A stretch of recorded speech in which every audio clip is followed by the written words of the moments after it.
वो वो जो हाउस होता है वो लव का हाउस है, अफेयर्स का हाउस है और पैशन का हाउस है।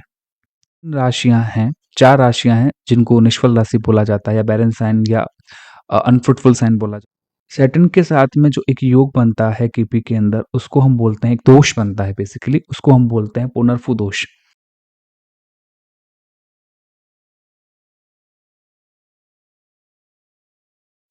हेलो फ्रेंड्स, आशा करता हूँ कि आप लोग अच्छे होंगे और इन वीडियो से कुछ लर्न भी कर रहे होंगे।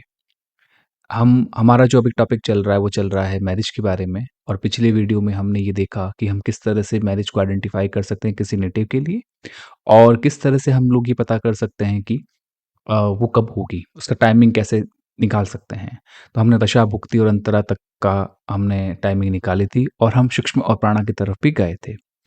आज हम थोड़ा और आगे बढ़ते हुए उसी क्रम के अंदर विवाह को ही आगे बढ़ाते हुए हम ये देखेंगे कि कुछ टॉपिक्स हम लोग यहाँ पर आइडेंटिफाई करेंगे या हम सीखेंगे। जैसे लव मैरिज कैसे होगी, डिले इन मैरिज कैसे हम निकाल सकते हैं, नो मैरिज का क्या कॉम्बिनेशन होता है और भी कुछ छोटी-मोटी चीज़ें हम लोग आज देखेंगे। तो पहले हम लोग आज बात करते हैं लव मैरिज के बारे में। मैरिज के कॉम्बिनेशन हमको पता है कि 2, 7 और 11 हमारा मैरिज का कॉम्बिनेशन होता है। अगर 5th हाउस की इन्वॉल्वमेंट भी इस 2, 7, 11 के साथ में हो जाए, इस कॉम्बिनेशन के साथ में, तब हम कह सकते हैं कि ये अफेयर का केस है। 5th हाउस जो है, वो वो जो हाउस होता है, वो लव का हाउस है, अफेयर्स का हाउस है और पैशन का हाउस है। तो इस केस में जब हम लव मैरिज की हम लोग बात कर रहे हैं, इसमें हम ये देखते हैं कि 5th हाउस जो है, वो पिक्चर में आता है। 5th हाउस अगर 7th हाउस के साथ में कनेक्ट हो जाए और 7th हाउस 5th हाउस के साथ में कनेक्ट हो जाए, तो हम कह सकते हैं कि इनका जो अफेयर है, वो मैरिज तक जाएगा, वो मटेरियलाइज़ होगा। कनेक्ट हो जाने का मतलब क्या है? केपी के टर्म्स में हम लोग देखें, कनेक्ट होने का मतलब हम जब भी हम कनेक्शन की बात करेंगे 7th का 5th के साथ, 5th का 7th के साथ में, तो वो एसएसएल जो होगा यानी कि 7th का सबलॉर्ड जो होगा, एसएसएल नहीं सबलॉर्ड जो होगा, वो 5th के साथ में कनेक्ट हो रहा हो, यानी 5th का सिग्निफिकेटर बन जाए और साथ ही साथ 5th का जो एसएल है, वो 7th का सिग्निफिकेटर बन जाए, तो ये कनेक्शन हम लोग बोलते हैं कि ये कनेक्शन बन रहा है। अब इसके डेट्रिमेंटल हाउस भी हैं, जैसे ये तो मटेरियल होने की बात हमने कह दी कि जैसे अगर ये अगर कॉम्बिनेशन बनेगा तो हम कह सकते हैं कि भाई ये शादी हो जाएगी। लेकिन आप देखें 5th हाउस का डेट्रिमेंटल हाउस कौन है? वो है 4th हाउस मेजरली, क्योंकि वो 5th से जो है वो 12th है।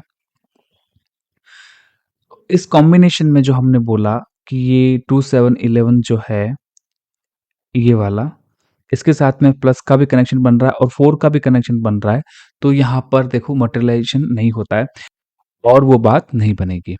और यहाँ पर हमको 4th हाउस का ये भी देखना पड़ेगा कि ये स्ट्रॉन्ग सिग्निफिकेटर बन रहा है या वीक सिग्निफिकेटर बन रहा है। पिछले कुछ वीडियोज़ में हमने इसकी बात करी है, तो वहाँ से हमको देखना पड़ेगा कि ये किस तरह से सिग्निफिकेटर बनेगा और उस हिसाब से हमको फिर प्रेडिक्शंस देनी होंगी। तो इसको भी बिल्कुल उसी तरह से हम लोग देखेंगे जैसे हमने मैरिज के लिए देखा था।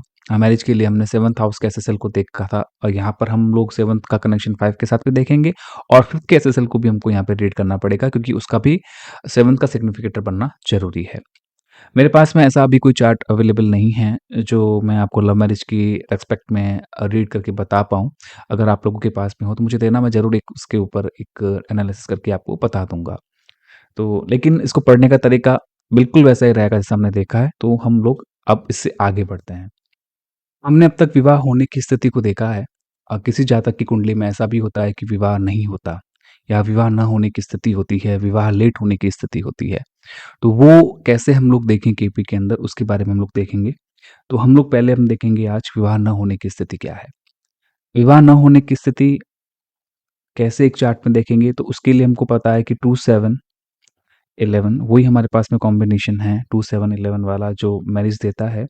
इसका डेट्रिमेंटल अगर हम देखें तो 1, 6 और 10, ये भी हमने बात की थी कि इनके 12th होने के कारण अगर 1 6 10 किसी की कुंडली में आ रहा है तो वो मैरिज के ना होने की स्थिति को बताता है। लेकिन केवल इतना ही नहीं है कि 1 6 10 आने पर हम प्रेडिक्ट कर देंगे कि अगर 7th हाउस का जो एसएसएल है वो 1 6 10 दिखा रहा है तो ये मैरिज नहीं होगा। ऐसा होता नहीं है, क्योंकि कई बार ऐसा भी देखा गया है कि कुछ प्लैनेट्स जो हैं वो 2 7 11 के सिग्निफिकेटर बन जाते हैं। 7th का एसएसएल नहीं है, बट 7th का एसएसएल जो है 1 6 10 का सिग्निफिकेटर है, लेकिन कहीं न कहीं वो 5th को, 2 को, 7 को, 11 को भी वीक सिग्निफिकेटर या एस्पेक्ट के थ्रू वो दिखा रहा है।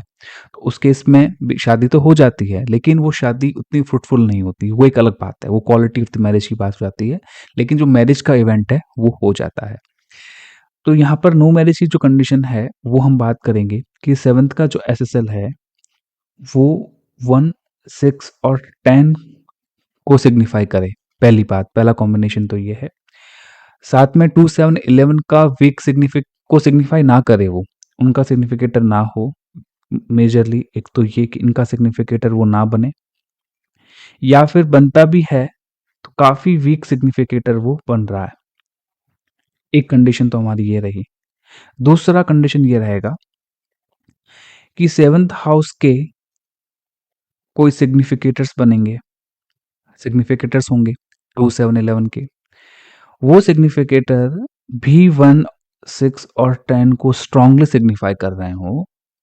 ये स्थिति जब बनेगी तो हम ये कह सकते हैं कि इस जातक की शादी नहीं होगी। और अगर कहीं न कहीं वीक सिग्निफिकेटर रोल में आ रहे हैं 2 7 11 के, तब हम ये भी कह सकते हैं कि चलो होगी, लेकिन वो ठहरेगी नहीं, टिकेगी नहीं। और एक और इसके अंदर कॉम्बिनेशन, एक और चीज़ हमको इसके अंदर देखनी होती है, ये कॉम्बिनेशन के साथ-साथ, ये तो है, पर साथ में अगर बैरन साइन जो हैं, वो पिक्चर में आ जाएँ। बैरन साइन का मतलब है निष्फल राशियाँ। तो 3 राशियाँ हैं, 4 राशियाँ हैं जिनको निष्फल राशि बोला जाता है, या बैरन साइन, या अनफ्रूटफुल साइन बोला जाता है, आप कुछ भी बोल दिए इनको। वो है मेष और मिथुन, सिंह और तुला। इन राशियों को बैरन साइन बोला जाता है, यानी अगर ये राशियाँ उन भाव में पड़ रही हों 2 7 11 के अंदर, और 7 स्पेसिफिकली 7th हाउस के अंदर, तब हम ये कहेंगे कि भई देखो ये, और ये कॉम्बिनेशन भी साथ में बन जाए तो मैरिज नहीं होने के चांसेस होते हैं। इसका एक चार्ट मेरे पास में है, तो आपको मैं इस चार्ट का एक्सप्लेनेशन देके भी बताऊँगा। पर मोटा-मोटा हमको ये देखने की ज़रूरत है। 2 रूल हमको 3 रूल हमने यहाँ पे देख लिए इसके लिए। पहला, हमने ये कहा कि 7th हाउस जो है वो 1 6 10 का सिग्निफिकेटर बने, 2 7 11 का सिग्निफिकेटर नहीं बने, या बने तो वीक बने। दूसरा, हमने देखा कि 7th हाउस के जो सिग्निफिकेटर्स हैं दूसरे, वो भी 1 6 10 को शो कर रहे हो, और 2 7 11 के साथ में सिग्निफिकेशन का नहीं हो या फिर वीक हो। और साथ ही साथ अगर बैरन साइन भी पिक्चर में आ जाते हैं, तब हम ये कहेंगे कि यहाँ पर ये मैरिज नहीं होने के चांसेस बन रहे हैं, और वेरी स्ट्रॉन्ग पॉसिबिलिटीज है कि इस नेटिव की शादी नहीं होगी। एक होता है डिले इन मैरिज भी होता है, उसको भी हम लोग देखते हैं। तो डिले इन मैरिज के अंदर हमने अभी नो मैरिज की बात करी थी कि नो मैरिज के कॉम्बिनेशन हमने देखे 1 6 10 वाले। अगर वो कॉम्बिनेशन के साथ-साथ 2 7 11 भी आ रहा हो, तो हम ये कहेंगे कि ये जो मैरिज तो इस बंदे की होगी, लेकिन ये डिले होगी, वो डिले करेगा। लेकिन एक और चीज़ हमको यहाँ पर देखने की ज़रूरत है, जब हम डिले इन मैरिज की बात करते हैं, और खासकर हम डिले की हम जब बात करते हैं, तो हमेशा सैटर्न पिक्चर में आता है, क्योंकि डिले का कारक है सैटर्न, विलंब का कारक है, अकेलेपन का कारक है सैटर्न। तो वहाँ पर हमेशा हम लोग सैटर्न को देखते हैं। सैटर्न अगर किसी जातक की कुंडली में एक विशेष तरह का कनेक्शन क्रिएट करता है, तो वो डिले इन मैरिज देता है। मैरिज के प्रोस्पेक्ट में हम लोग बात करते हैं। तो हम लोग जिसको हम मेनली यहाँ पर पिक्चर में देख रहे हैं, वो है सैटर्न, यानी कि शनि। और सैटर्न के साथ में जो एक योग बनता है केपी के अंदर, उसको हम बोलते हैं, एक दोष बनता है बेसिकली, उसको हम बोलते हैं पुनर्फु दोष। ये पुनर्फु दोष बड़ा स्ट्रॉन्ग दोष होता है, और स्पेसिफिकली मैरिज के प्रोस्पेक्ट में इसको ज़्यादा देखा जाता है, और ये सैटर्न के कारण बनता है। यानी कि शनि इसमें रोल प्ले करता है, साथ ही साथ इसमें चंद्रमा रोल प्ले करता है। यानी सैटर्न और मून का कॉम्बिनेशन एक विशेष तरह का कॉम्बिनेशन बने, तो ये पुनर्फु दोष बनता है। ये पुनर्फु दोष देता क्या है? ये जो है ये रुकावट देता है, ऑब्स्टिकल्स देता है, ये देरी देता है किस मैरिज के अंदर। यानी आप ये देखिए किसी जातक के अंदर अगर कुंडली में आप ये देख पाएंगे कि 2 7 11 का कॉम्बिनेशन बन रहा है, स्ट्रॉन्ग सिग्निफिकेटर है, मैरिजेबल एज भी है, मैरिज हो जानी चाहिए, लेकिन फिर भी वो मैरिज नहीं हो पा रही है। तो आप जब उसको थोड़ा डीप एनालिसिस करेंगे, देखेंगे, तो वहां पर आपको पुनर्फु दोष मिलेगा, यानी सैटर्न कहीं ना कहीं पिक्चर में जरूर आएगा। इतने अच्छे कॉम्बिनेशन होते हुए भी पुनर्फु दोष या सैटर्न का दोष जो होगा वो उस इवेंट में देरी करेगा। ऐसा क्यों है? क्योंकि हमने कहा चंद्रमा जो है वो वो जो है मन का कारक है और इच्छा का कारक भी है, प्लस वो हमारे भावों का कारक भी है। जब हमारी इच्छा पूर्ति का कारक जो है, जो हमारे मन का कारक कोई ग्रह है, उस पर सैटर्न का एक्सपेक्ट हो जाए, सैटर्न का एक विशेष कॉम्बिनेशन बन जाए, तो सैटर्न डिले का कारक है, यानी शायद शनि डिले का कारक है, वो चंद्रमा के साथ कैसे कनेक्ट हो गया तो हमारी इच्छाओं में वो रुकावट पैदा करता है। तो ये जो रुकावट है, ये कैसे पैदा होती है वो हम अभी देखते हैं। इस कॉम्बिनेशन ये कैसे बनता है? शनि जो है वो मून के यानी चंद्रमा के नक्षत्र में हो और सैटर्न के उप नक्षत्र में हो, यानी तो वापस देखिए शनि जो है वो चंद्रमा के नक्षत्र में आ गया और शनि के यानी अपने ही उप नक्षत्र में है, तब ये कॉम्बिनेशन बनता है, यानी ये दोष बनता है। दूसरा उल्टा इसका, यानी चंद्रमा जो है वो शनि के नक्षत्र में है और अपने ही उप नक्षत्र में अगर वो आ जाता है तब ये दोष बनता है। एक कॉम्बिनेशन ये, एक कॉम्बिनेशन ये। तीसरा इसमें जो बनता है वो बनता है कि सैटर्न प्लस मून का दृष्टि संबंध बन जाए, यानी एस्पेक्ट उनकी हो जाए। फोर्थ जो बनेगा कि सैटर्न और मून जो है वो एक राशि में आ जाए, यानी युति संबंध बन जाए, बेसिकली एक राशि में है। तो ये चार, अगर चारों में से कोई भी एक कंडीशन फुलफिल हो जाती है उस चार्ट के अंदर, तब हम ये कहेंगे कि ये पुनर्फु दोष है और ये स्पेसिफिकली मैरिज के लिए यहाँ पे हम लोग देख रहे हैं, तो मैरिज के लिए ये डिले करेगा। इसका एक डॉक्टर कर हैं, उन्होंने एक चीज बोली थी कि इस दोष का नेगेशन भी हो जाता है, यानी ये दोष कट भी जाता है, और वो जो दोष कटता है वो करता है सन के कारण, सूर्य के कारण। अगर सूर्य कहीं न कहीं पिक्चर में आ जाए इस दोस्त के साथ में, तब ये जो है दोष कट जाता है, यानी ये पुनर्फु दोष का परिहार हो जाता है। वो कैसे होता है? सैटर्न जो है या मून, दोनों का किसी न किसी तरह से अगर सन के साथ में एसोसिएशन हो जाए, जैसे कि सैटर्न जो है वो सन के साथ में बैठा है या मून सन के साथ में बैठा है या दोनों सन के स्टार में आ गए, या सन जो है वो इन दोनों के किसी स्टार में आ गया, अगर पुनर्फूक दोष बन रहा है उस चार्ट के अंदर और साथ में अगर सन का भी ये रोल आ जाता है, तब वो पुनर्फू दोष का परिहार हो जाता है, तो उस चार्ट में ये पुनर्फू दोष फिर नहीं रहेगा। इसका एक प्रैक्टिकल एग्जांपल भी मैं देखता हूँ, आपको करवा के अपन देखेंगे कि इसको किस तरह से हम देख सकते हैं आने वाले वीडियोस के अंदर। तो ये जब भी हम कोई कॉम्बिनेशन, थोड़ा ध्यान रखना है कि जब कभी भी हम मैरिज के बारे में प्रिडिक्शन कर रहे हैं और वहां पर अगर पुनर्फू दोष बन जाए, तब हमको ये थोड़ा सा सावधान होना पड़ेगा कि यहाँ पर हमको डिले दिख रहा है। एक और साथ में कॉम्बिनेशन यहाँ पर आता है डिले के साथ में, अगर पुनर्फू दोष नहीं है तो सैटर्न फिर भी डिले कर सकता है। वो डिले कैसे करता है कि वो सेकंड हाउस, सेवंथ हाउस और 11th हाउस को देखे एक साथ। सेकंड को भी देख रहा है, सेवंथ को भी देख रहा है और 11th हाउस को भी देख रहा है। वो कैसे पॉसिबल है? वो पॉसिबल है जैसे मान लो कि सैटर्न 5th हाउस में बैठा है यहाँ पे, तो वो अपनी थर्ड दृष्टि से 7th हाउस को देखेगा, 7th से वो 11th हाउस को देख रहा है और 10th से वो जो है सेकंड हाउस को देख रहा है। तो ये 5th हाउस, ये स्पेशल कंडीशन है कि अगर अगर सैटर्न जो है वो 5th हाउस में आ जाए और 5th हाउस में बैठकर वो इन सब भावों को देख रहा हो, उस तभी वो इन सब भावों को देख सकता है, 5th 7th को, 2 7 11 को। उस केस में हम ये कहेंगे कि यहाँ पर मैरिज में डिले होगा, बशर्ते शनि खुद मैरिज का कारक ना बन जाए। अगर शनि खुद मैरिज का कारक बन जाएगा तब वो ये डिले नहीं देगा, लेकिन अगर वो मैरिज का कारक नहीं है और वो इस तरह से कॉम्बिनेशन शो कर देता है या 5th हाउस में बैठ जाता है उस चार्ट के अंदर, तब वो डिले देगा। तो ये 2 कंडीशंस हम लोगों ने यहाँ पर देखी है कि किस 3 कंडीशन बेसिकली कि किस तरह से मैरिज में डिले होगा। आई होप कि ये आपको समझ में आया होगा। मैरिज हो जाए और वो अच्छी चलती रहे, ये सभी की इच्छा होती है कि हमारी शादी अच्छी चले, मनोहर चले और एक हार्मोनी उसके साथ में हो। लेकिन अनफॉर्च्यूनेटली सबके साथ में वैसा होता नहीं है। तो कई बार स्थितियाँ आती हैं कि जब कपल अलग हो जाते हैं, उनमें विवाह विच्छेद हो जाता है, डाइवोर्स हो जाता है। तो वो कॉम्बिनेशन हम लोग कैसे देख सकते हैं किसी चार्ट के अंदर, उसकी हम लोग थोड़ी-सी चर्चा करते हैं। सेपरेशन के लिए हमारे पास में बेसिकली वही हमारे पास में चीज़ें रहेंगी कि 1-6-10 हमारा जो कॉम्बिनेशन है, वो कॉम्बिनेशन नो मैरिज का कॉम्बिनेशन होता है या मैरिज अ, अच्छी ना चले उसका कॉम्बिनेशन होता है। जब किसी की कुंडली के अंदर 1-6-10 का अगर वो मैरिड मैरिड है और 1-6-10 वहाँ पर शो हो रहा है, तो उस समय मैरिज में कहीं न कहीं प्रॉब्लम्स आती हैं।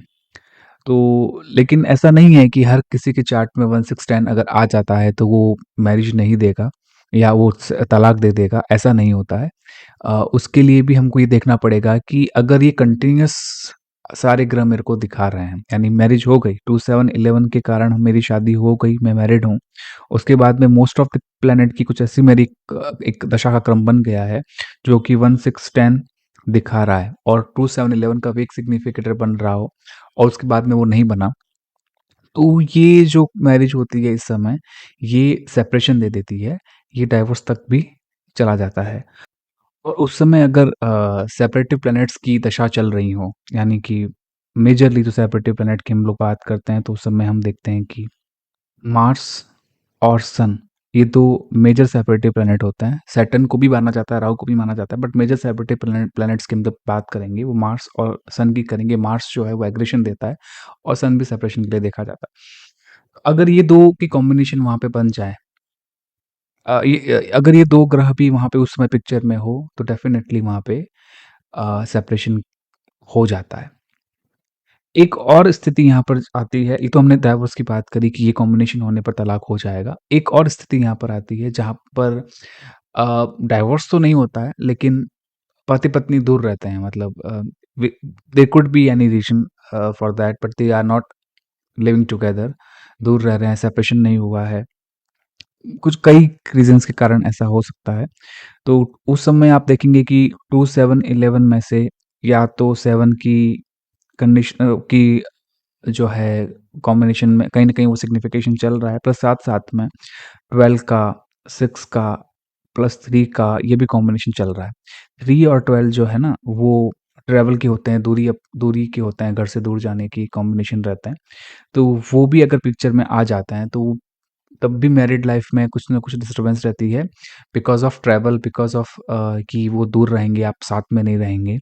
अगर साथ में कॉम्बिनेशन 4 का भी आ जाए, तो 4 जो है वो 5th यानी 5th माने प्रेम का कारक। प्रेम से 12th होने के कारण यहाँ पर डिसहार्मनी या प्रेम में कहीं न कहीं कमी रहती है।